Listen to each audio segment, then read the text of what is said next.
Journey Through the Gray Area: Discovering Immigration by Annie Howe.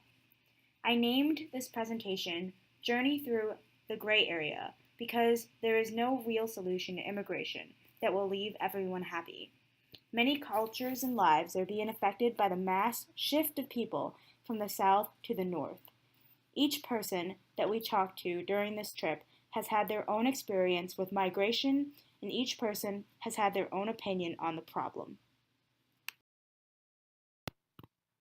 Beginning thoughts.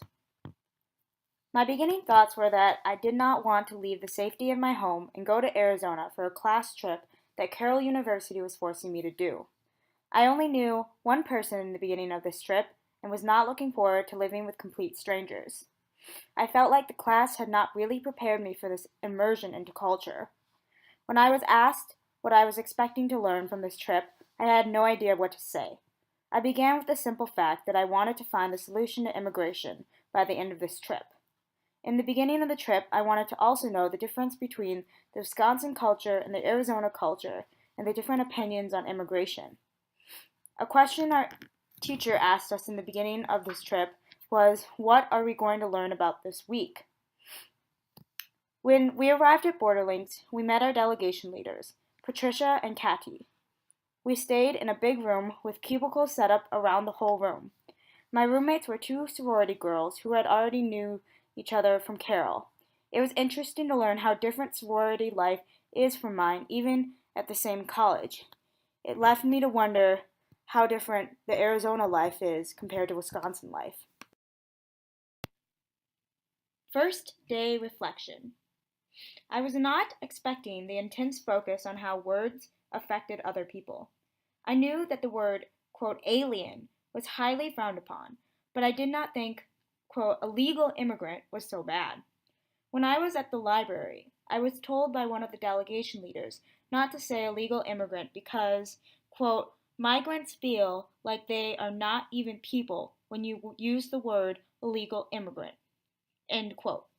I thought the reaction from the delegation leader was too strong. In the past, I had heard the argument that they are technically illegal citizens of the United States. On the second full day, we got up early and drove the 2 hours to a city on the border of Arizona. The city was called Arivaca. In Arivaca, we went to visit an organization named People Helping People. We met a woman named Sophie who told us about the situation the town had with Border Patrol. Arivaca is a town with a population of 700 people. Most residents in this town are cattle ranch farmers. The federal government does not own their land, which is why many people moved to Arivaca in the past. The culture of people who are not affected by the government is a close-knit community who wants to get away from society. When NAFTA happened in 1994, it decimated the Mexican economy and forced Mexican citizens to start coming to America. Since NAFTA allowed for subsidized corn to be shipped into Mexico, Mexicans lost their whole way of life and their money source. Mexicans began to come to America in order to get jobs and better wages. The whole shift of population made Americans fearful that their way of life was being threatened. The thought of being threatened made the U.S. government increase their patrol of the southern border. Since Border Patrol moved to the border towns, there has been friction between the government and their people. People Helping People is doing an experiment to record all the stops Border Patrol makes at the checkpoints and the racial profiling that happens at these checkpoints. They are doing this in order to have a court case to fight against Border Patrol in the border towns. After we went to Arivaca, we traveled to the actual border wall. When I first saw the wall, I couldn't believe that you could see through it. The Mexican side had houses propped up against the wall. People were just living their own lives on that side. On the American side, there was a dirt road, huge fog lights, and cameras everywhere. The stark contrast between the two sides represented the culture of the two countries, the Mexican side being all about families and communities, and the American side being about individualism and every man for himself mentality.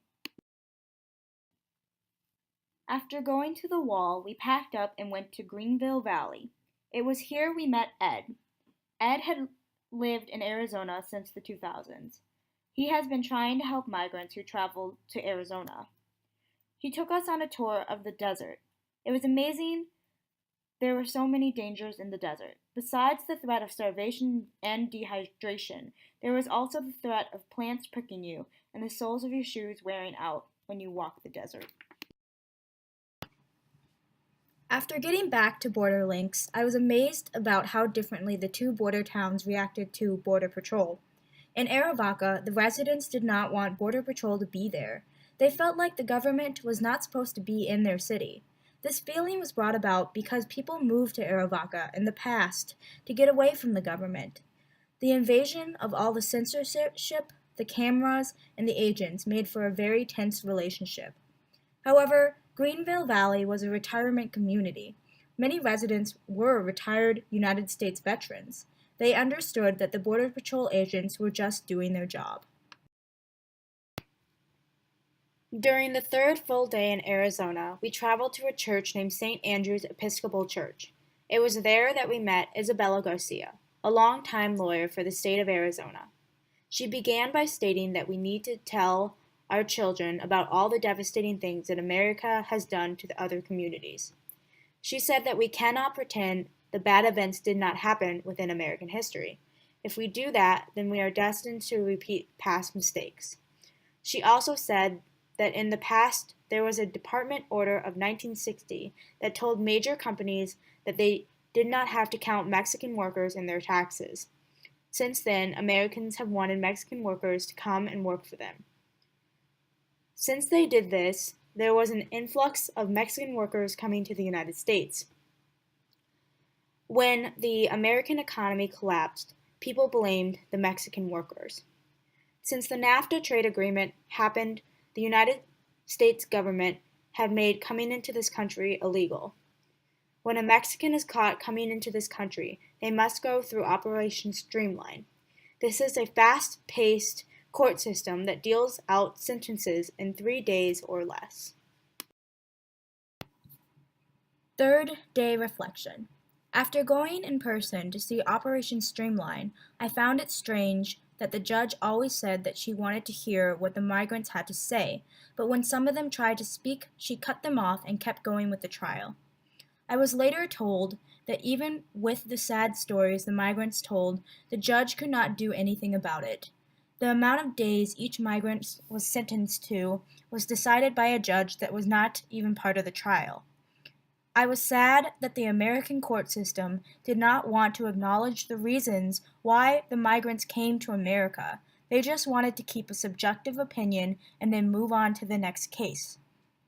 I also thought it was shocking to see how fast the trial went. American culture prides itself for doing things efficiently and quickly, but what I saw in the courtroom was predetermined fates of the migrants. By the end of the fourth day, we all got together and talked about the day. Some of the students said that throughout the trip they felt like they were missing something, but after hearing Dario, an undocumented American student, speak, they filled in the missing piece. One thing that struck us was when Dario said that, quote, he felt selfish for going to college. This made us all think about our culture and we were growing up. I know that when I was growing up, college was not an option. I was going to college. To hear Dario say that college was selfish made me question myself and ask myself, was I being selfish? But my mother wanted me to go and was saving money for it since I was an infant. I figure that the American culture has a set way of doing things. Our lives should be high school, then college, then a job, and then a family. If people do not follow that order, Americans frown down on you. I figure that the Mexican culture is more about the fact that you need to put family as number one. If they need money and you are still in school, then you drop out of school and go to work to earn money for the family. On the trip home, I was exhausted. Throughout the whole trip, my mind was on nothing but immigration. I had never experienced a trip where my mind was solely devoted to one topic. I was glad that I went on this cross-cultural immersion, aka CCE experience. I learned that I had no idea what was going on down at the Arizona border and that I should not pay so much attention to the media. Instead, I should learn about it myself. I also learned that the Arizona culture, Mexican culture, and Wisconsin cultures are worlds different. However, we must be together as we fight for clarity in the gray area known as immigration.